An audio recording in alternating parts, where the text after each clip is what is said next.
ఇదిగో ఎవరి ద్వారా అయితే మేలు పొందుకుందో కష్టం వచ్చినా మరలా అక్కడికి వెళ్ళింది.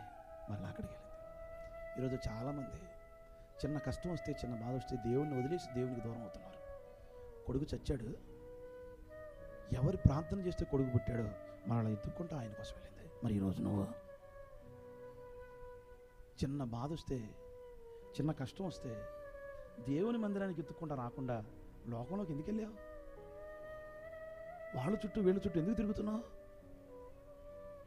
ఒకప్పుడు ప్రార్థన ద్వారానే కార్యం జరిగిందే, ఒకప్పుడు ప్రార్థన ద్వారానే కొడుకు పుట్టాడే.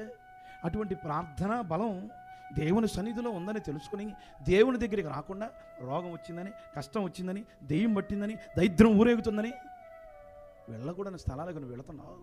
కానీ షినేమి రాలేదు. దైవజనుడు ఎక్కడున్నాడని ఎత్తుక్కుంటూ దైవజనుడి దగ్గరికి వచ్చింది. గుండెల్లో ఎంతో బాధ పెట్టుకుని, దైవజనుడు సుఖంగా ఉన్నావా అంటే సుఖంగా ఉన్నానయ్యా. ఈరోజు చాలామందితో దేవుడు అడుగుతున్నాడు, నువ్వు ఎట్లన్నావు? ఎందుకు దేవుడు అడుగుతున్నాడు? ఏదో రోగంతో ఉన్నావు. ఏ రోగం? శరీరానుసారమైన రోగమా? ఆత్మానుసారమైన రోగమా? అవిధేయత, క్రూరత్వం, ఇవన్నీ రోగాలే. ఇవి నీలో ఉంచుకుని పైకి బాగానే ఉన్నాను అని నయమాన్లాగా నటిస్తున్నావు. జాగ్రత్త. దేవుడు నిన్ను అడిగాడు, నువ్వు ఎట్లన్నావు? నీ రోగం ఏంటి? సరి చేసుకో. దేవుడు నిన్ను అడుగుతున్నాడు, నువ్వు ఎట్లన్నావు? ఎందుకు అడిగాడు? దేవునికి దూరం అయిపోయావు. ఏ విషయంలో దూరం అయ్యావు? ఎక్కడ దేవునికి దూరం అయిపోయావు? అయ్యా, ఈ చిన్న విషయంలో దేవునికి దూరం అయిపోయా. అబ్బా, గ్రహింపు రావాలి నీకు. అందుకే దేవుడు అడిగాడు, నువ్వు ఎట్లున్నావు? పరిచర్యకు దూరం అవుతున్నారు, సంఘానికి దూరం అవుతున్నారు, దైవజనుడు దూరం అవుతున్నారు, సహవాసానికి దూరం అవుతున్నారు. ఎందుకు దూరం అయ్యావు?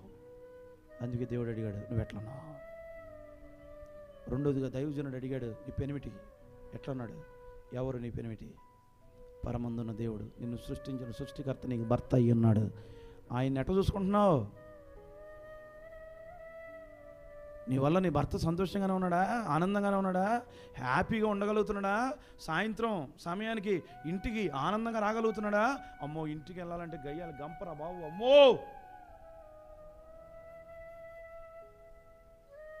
ఎట్టున్నాడు నీ పెనిమిటి? నిన్ను బట్టి సంతోషపడుతున్నాడా? దుఃఖపడుతున్నాడా?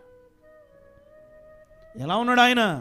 నీ భక్తిని బట్టి, నీ నడకను బట్టి, నీ ప్రవర్తనను బట్టి, నీ చూపును బట్టి నీ పెనిమిటి, నీ భర్త సంతోషంగా ఉన్నాడా? ఆనందంగా ఉన్నాడా? మూడోదిగా దైవజనుడు అడిగాడు, నీ బిడ్డ ఎట్టున్నాడు? నీ బిడ్డ బాగున్నాడా? నీ బిడ్డ సుఖంగా ఉన్నాడా?